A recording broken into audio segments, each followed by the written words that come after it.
What is BlackRock's involvement with John Deere and Caterpillar Company?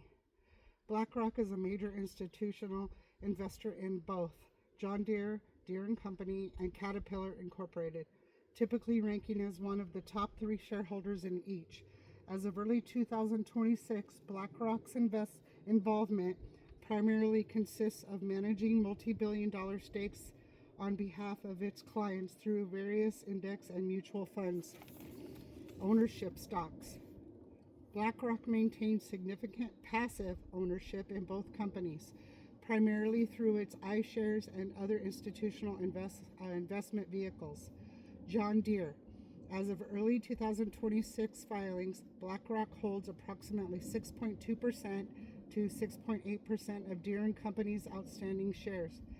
In mid-2025, this position was valued at roughly $8.58 billion. It is generally the second or third largest shareholder, trailing the Vanguard Group. Do you guys see all this? There's like a pattern here of what corporations are involved with everything that we have. Everything. These large corporations, there's a pattern of it, and throughout my videos you will see them. Caterpillar. BlackRock owns approximately 6.6% to 7.5% of Caterpillar Incorporated. As of early 2026, this stake included over 33 million shares. It is the third largest institutional investor in Caterpillar, behind Vanguard and State Street. Investment strategy and engagement. BlackRock's involvement extends beyond simple ownership to corporate governance and industry advocacy. Index influence. Because BlackRock manages massive index funds like the S&P 500, it is effectively required to hold these stocks, making it a permanent anchor investor for both companies. Voting power. Through its investment stewardship team, BlackRock votes on shareholder proposals at both companies. While it previously used this power to push for environmental and social disclosures, citing John Deere as an example of supporting innovative farming practices, it has recently reduced support for such proposals, voting for less than 2% of social and environmental resolutions globally in 2025. Customer relationships. There is also a distinct private company named BlackRock Crushing that maintains the direct equipment partnership with Caterpillar, though this is unrelated to the financial firm BlackRock Inc. What is the downside of BlackRock owning shares in John Deere and Caterpillar? The primary downside of BlackRock owning significant stakes in John Deere and Caterpillar center on concerns about market competition, geopolitical risks, and conflicting environmental, social agendas. As of late 2025 and early 2026, BlackRock holds approximately 7.7% of Caterpillar and 7.0% of John Deere. Reduced competitive intensity, like basically common ownership. Critics argue that when a single entity like BlackRock owns large stakes in direct competitors, Deere and Caterpillar, it creates a common ownership problem. Pricing and innovation. There is concern that companies may be less inclined to compete aggressively on price or innovation of their major shareholders benefit from the overall health of the sector rather than the dominance of one firm. Sector volatility. Because BlackRock often holds these shares through passive ETFs like iShares, any major capital flight from these funds can cause both stocks to drop simultaneously, regardless of their individual performance. Environmental and social governance, ESG friction.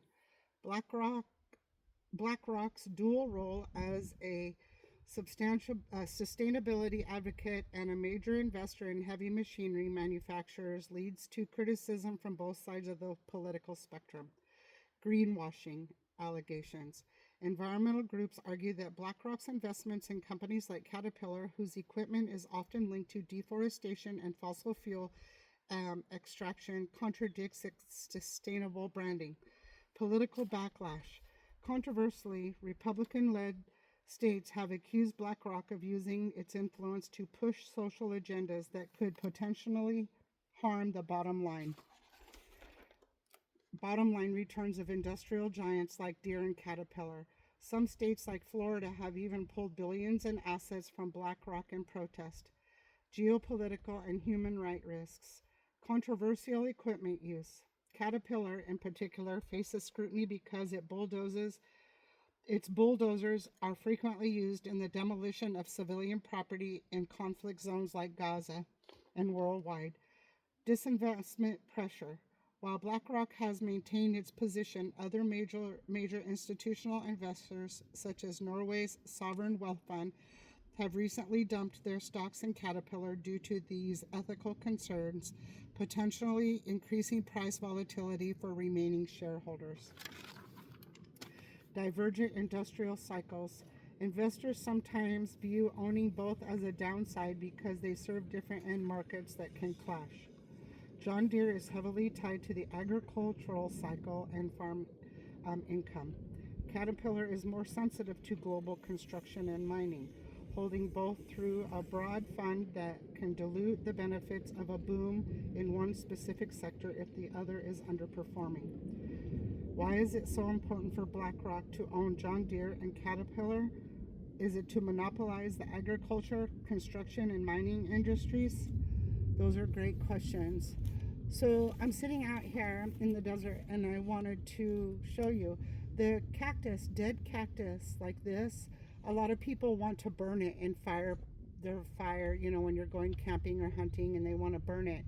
But when you burn this type of cactus, I guess I would say cactus wood spine, it emits a chemical which is bad for not only the wildlife but for humans. It's best to leave them decompose and let the animals use them for refuge in their homes out here in the wilderness.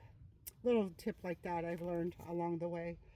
But I'm really concerned about why and how is it BlackRock has so much invested in everything that we do with our vital food supply, our water supply, our power grids.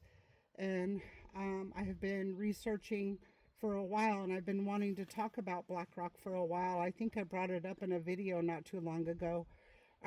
For those of you who don't know me, you can go over to OST Hiking and Outdoors. I'm a lifetime childhood abuse survivor and narcissistic survivor.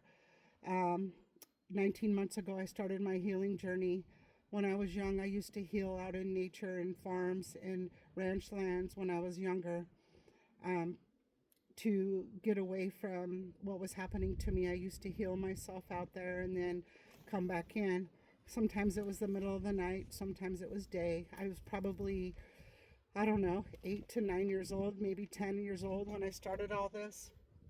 But one thing remains, as I come full circle in my healing journey, I'm back out in nature really heavy the last 19 months. There was a period of time I wasn't involved in nature because I was caught up in a narcissistic abuse cycle.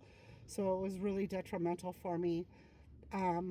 The cycles of my healing are on OST, so please check with them. They've been really gracious with me. You could get the full story from there, the backstory on me.